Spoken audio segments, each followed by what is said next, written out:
Hey guys, today we're going to talk about the central nervous system and the two modes or gears that it runs in. The first gear is the parasympathetic gear and the second is the sympathetic gear. Think of this kind of as an engine, right? If you have a low idling engine, it's in the parasympathetic drive. If it's starting to redline, get really worked up, it's in the sympathetic drive. So the parasympathetic gear is responsible for rest, digestion, and reproduction. And the sympathetic gear is responsible for survival and being really excited and really plugged in. And the central nervous system switches between one mode and the other. It's kind of like a teeter-totter. As we get more concerned or worked up or excited about something, the teeter-totter starts to go in this direction, and then the activity on this side starts to decline. Or if we start to reach a more restful state and calm down state, these things go up and these go down. So with rest, the parasympathetic gear allows us to fall asleep quickly, stay asleep, get into deep sleep, and wake up refreshed, right? These are things that we need for our nervous system to be totally restored and ready to go to the next day, and for our body to heal, and for our mind to process memories and to be nice and sharp the next day. It's also responsible for our digestion, so having a normal appetite, for our stomach to just feel decently well, and for us to have normal bowel movements, the parasympathetic gear has to be engaged. And lastly, for reproduction, in order for us to have libido and performance, the parasympathetic gear has to be engaged. But whenever our brain senses danger, we will go straight to the sympathetic drive, right? And what happens? Well, if we're kind of panicky, if we're really alarmed, we're going to get an increase in heart rate, an increase in blood pressure, and we're going to become kind of sweaty, and our respiratory rate's going to increase. Our breathing's going to get kind of shallow, and it's going to be like we're ready to run, right? We're already sweating, we're already ready to go. Now, it's important to understand that that's just half the picture, right? Because not all the time are we going into full-blown panic. But if we do have enough worry, anxiety, or stress, a couple of other things come on board.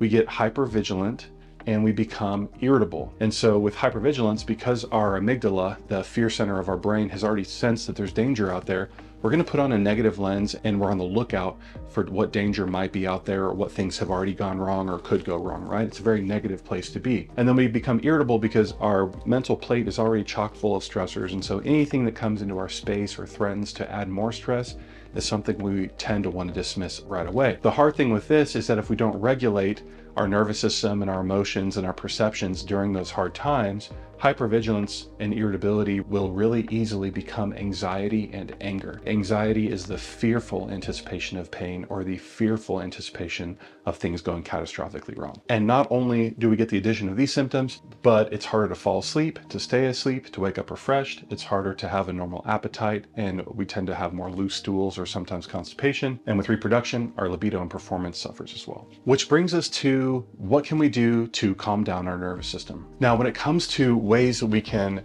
increase our parasympathetic drive so that we can calm down from the sympathetic side, well, we can do actions, or we can change our framework or perceptions of what's going on. There's a whole list of different things, but let's just keep it simple. There's a really important word called equanimity, and it means an even spirit. There's a way that we can zoom out during hard times and look at everything very objectively and take control of our emotions and not be a victim of all the stressors. We can zoom out and see what's really going on and anchor ourselves in the truth and develop this skill of maintaining equanimity during hard times. And what that does is it allows us to realize that there's really two options in these hard situations. We can either play the victim card, where we just go, man, this is really hard and I'm a victim here and I could be ruined by this, or this is such a horrible thing. Or we can play the hero card, which is an empowered mindset, an empowered framework, and we can realize, what does it look like for me to be empowered? What does it look like for this obstacle to actually lead to a major success, to become a major win? How does this stressor or this tension on me right now help me grow into a better version of myself, to where I'm an even better person because of this obstacle once I've overcome it? And so really, a lot of times they're actually opportunities to get to a better place. So if something goes terribly wrong in your business, when you address that, you increase the value in your business. Or if you get into an argument with a relationship and you circle back around and you heal that, a lot of times the relationship can be even stronger. So with actions, we know that breath work will take control of your nervous system. And when you breathe as if you're in a parasympathetic state, your nervous system literally starts to calm down, like box breathing, or in 4, hold for 7, out for 8, Buteyko breathing pattern. And then also exercise tends to help with mental resilience quite a bit. Meditation and mindfulness helps slow everything down, calm your nervous system down, get your focus engaged, and kind of help you tap back into reality instead of living up in your head. And so actions and perceptions, you know, there's so much to this, but in general, if you can sleep well, if you can exercise well, if you can practice some meditation, some breath work,